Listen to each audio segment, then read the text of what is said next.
Page 8, Menuet in G major. 3/4 time, well, it's a minuet. Okay, minuets are in 3/4 time.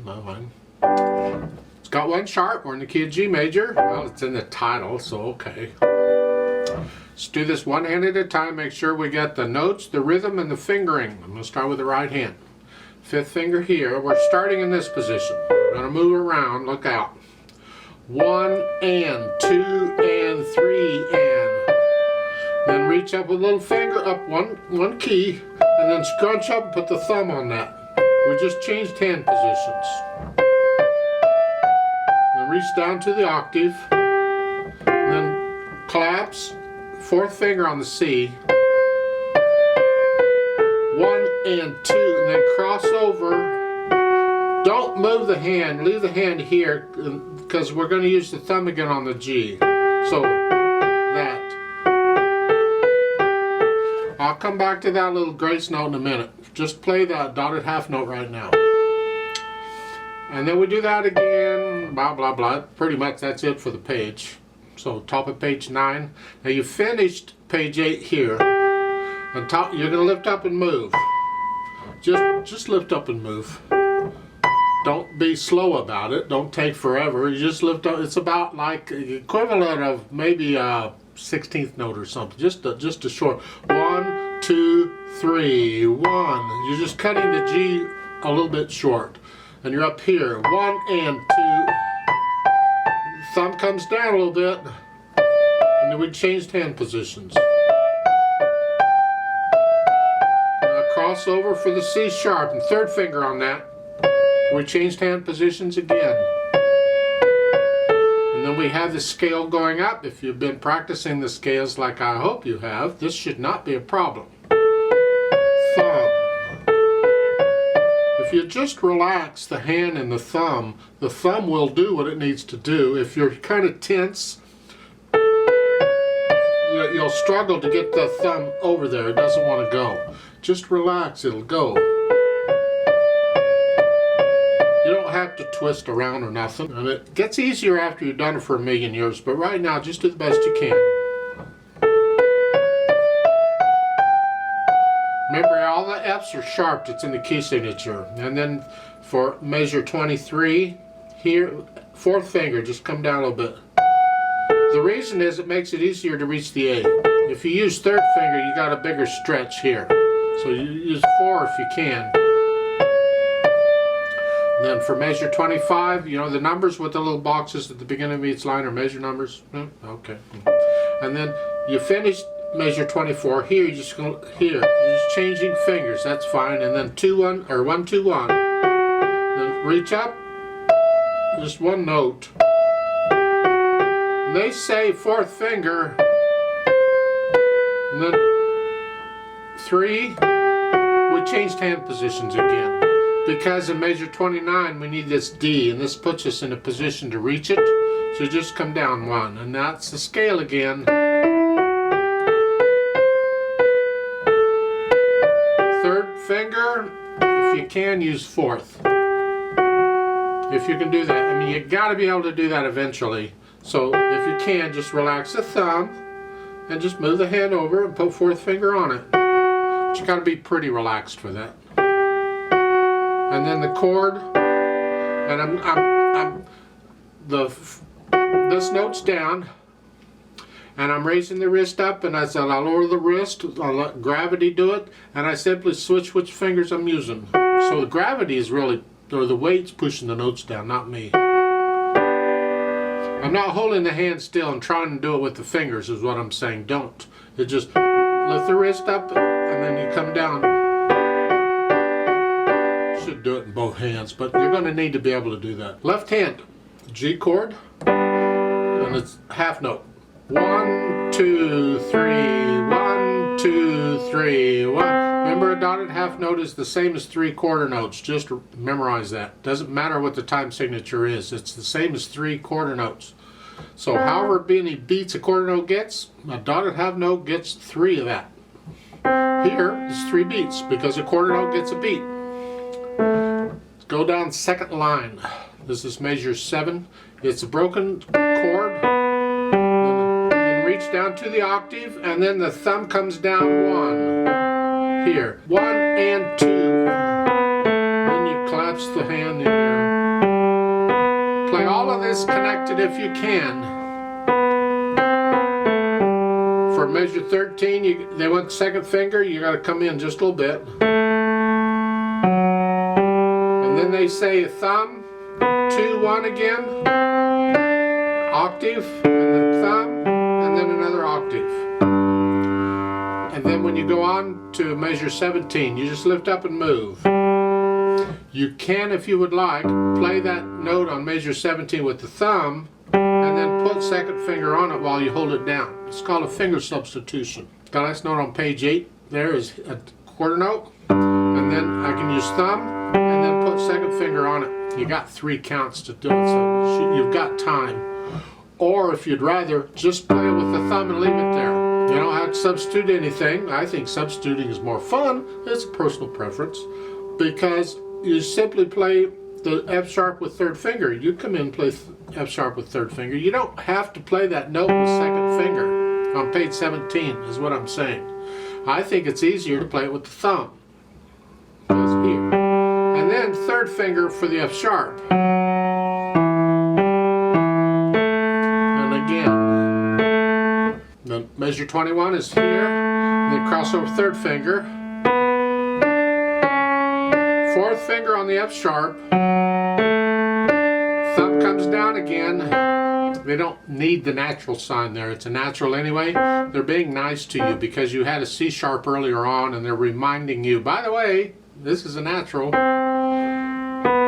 Now, measure 25. These are the fun ones. Take this slow and easy. We'll get it. We have half notes and we have 2 voices, and they're overlapping.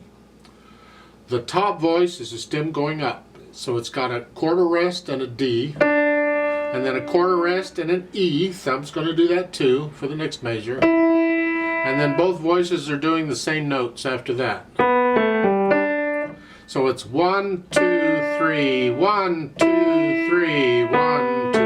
Okay, that's the top voice. Now the bottom voice, stem's going down. You got a 1, 2, 3, 1, 2, 3. We want to hear both voices. They're half notes. So you're going to play this one, hold it down as you play this one, then hold the D down as you play the quarter note, and then the C is by itself. Hold that down as you play the E, hold the E down as you play the C again, and then the B. They overlap, and it's important we be able to do this. So it's here.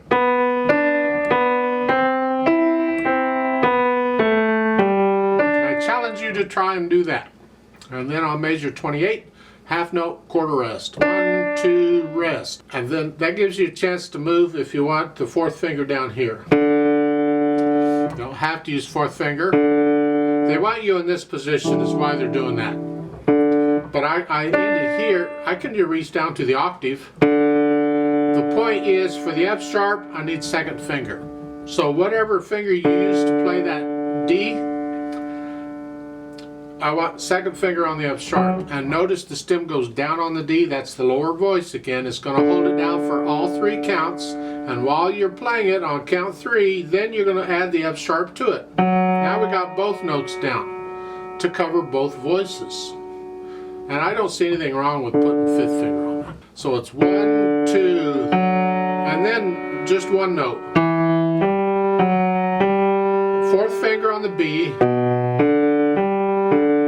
The last 2 measures. If we take all these notes together, you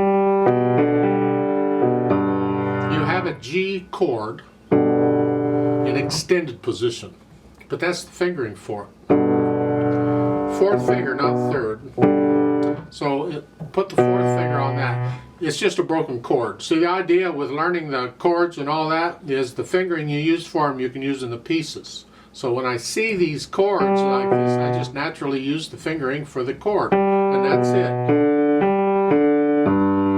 Put the hands together. Okay.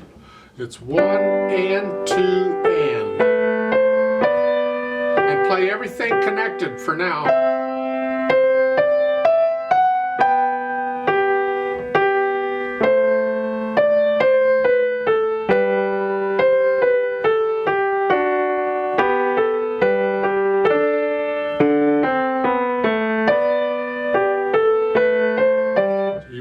out. Get the hands working together. Let's go to the top of page 9 up here. You're here.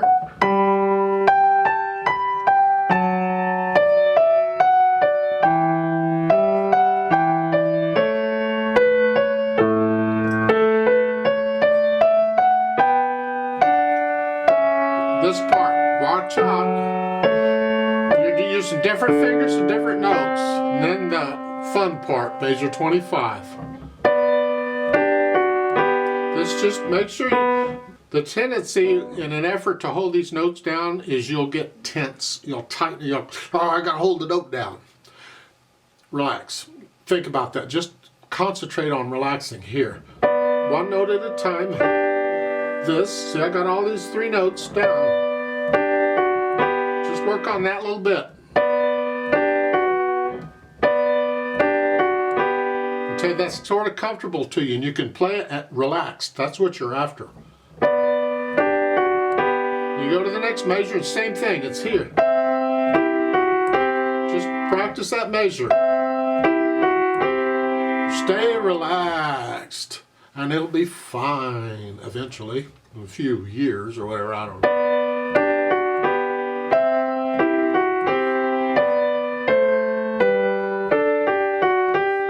That A is by itself on measure 28. Right there, and then here. You see measure 29 in the lower staff for that. There's 2 quarter rests above it. That's for the upper voice. So both voices are covered here. So you hear. And I'm adding the F sharp to it.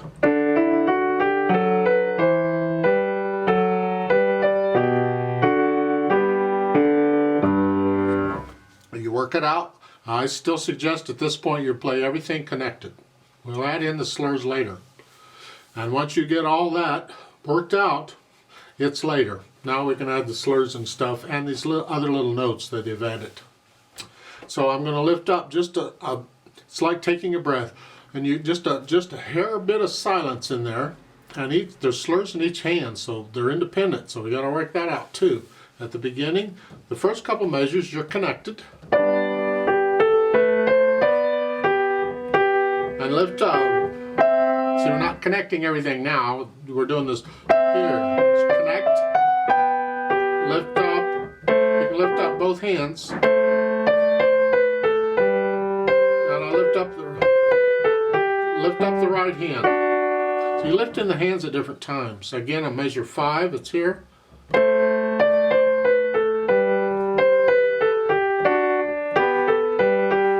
And this little note on measure 8,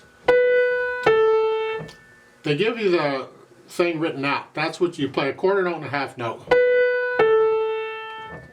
And the A comes with the D.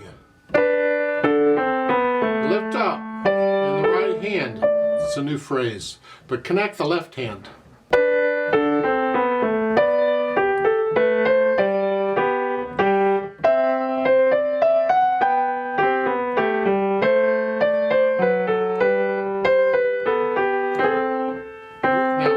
Again, the hands are lifting up at different times. This last row, or the last line on page 8, you're here, lift up right hand, lift up left hand. So it's different.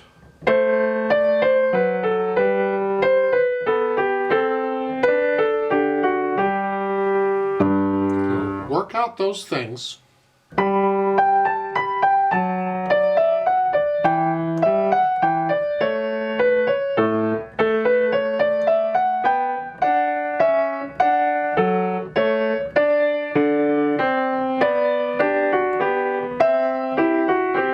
Here, I'll measure 25. Go ahead and play all this legato in the left hand.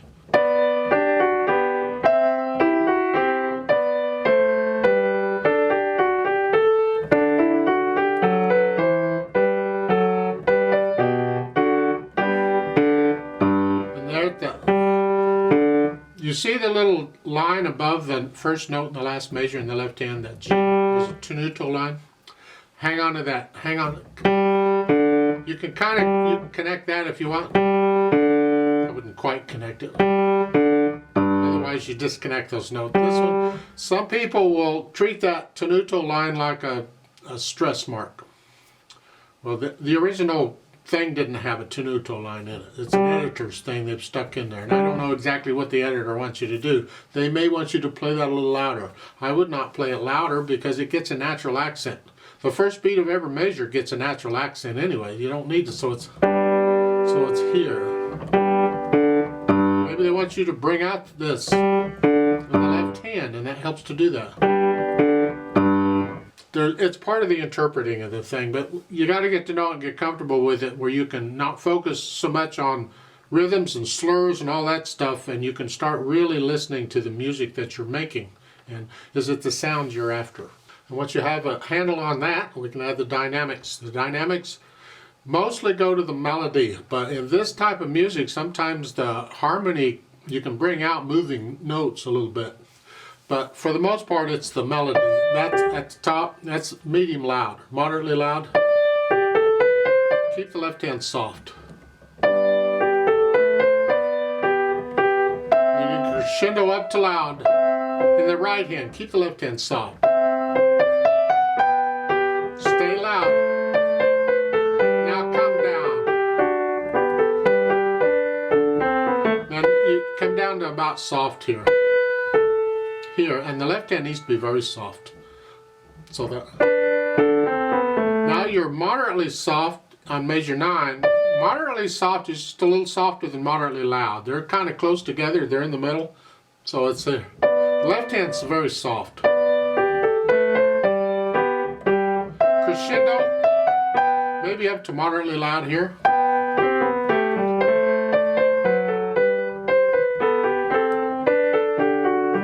And come down, that doesn't say anything. You'll shape these phrases. You'll come down at the end of a phrase. Just, I'm done now. Here, that just happens naturally, I hope. And then at the top of page 9, we're soft in the right hand. The left hand is very soft. And again, you have to decide what these softs and medium louds are, because it's not a set value. It depends on their situation. To you, what is soft? Make the left hand a lot softer than that.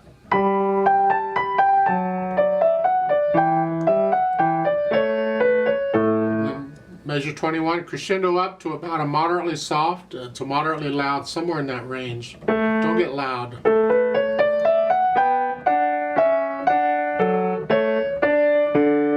And on measure 25, you're loud. And this needs to be louder than you were in the previous measures. So now it's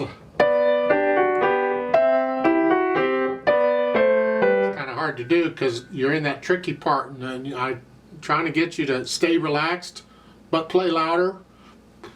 Whatever.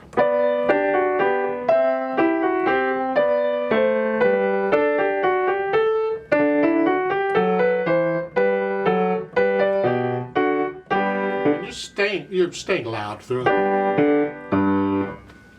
Now when you get a handle on that, you can play it accurate, no wrong notes, no hesitations anywhere.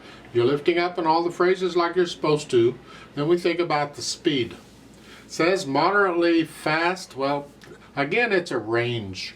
Depends on how much coffee I've had to drink or whatever. And it's a minuet. It's like a fancy waltz.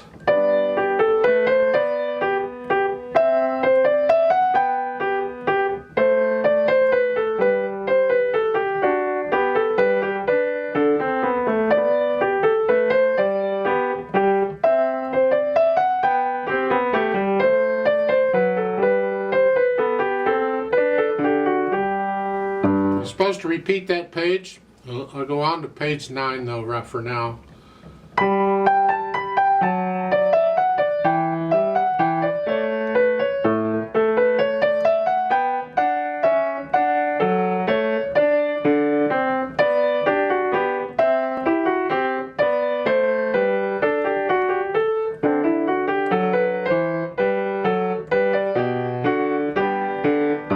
And then you'd repeat page 9 again. That's my impression of how it might go, but again, I could play this 10 times and I'd play it different every time. Because I play by feel. It's how do I feel these dynamics? I might even adjust the slurring a little bit. because the original music, they didn't put slurring and all that in the music usually. It was up to you as a performer to kind of know how to do it. How do you feel it? I like to play this with you very slowly to double check the notes and the rhythms. Not going to do the dynamics. I'll give us 3 counts, so let's just try it together very slow. I am going to do the repeats though. We're going to do the whole thing. 1, ready, go. And 2.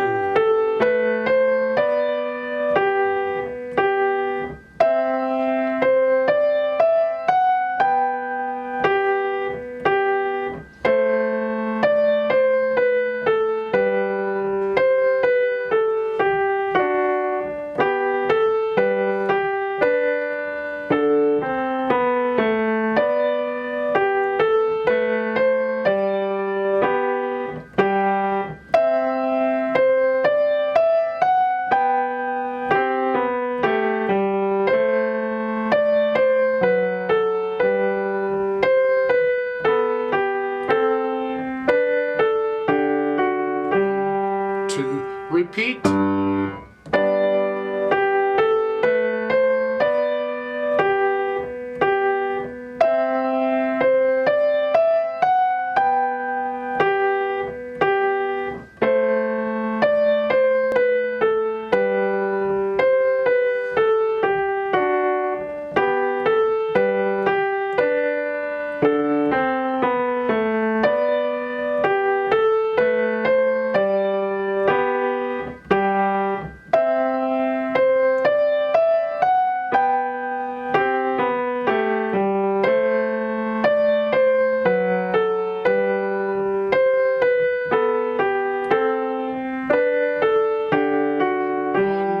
Go on to page 9.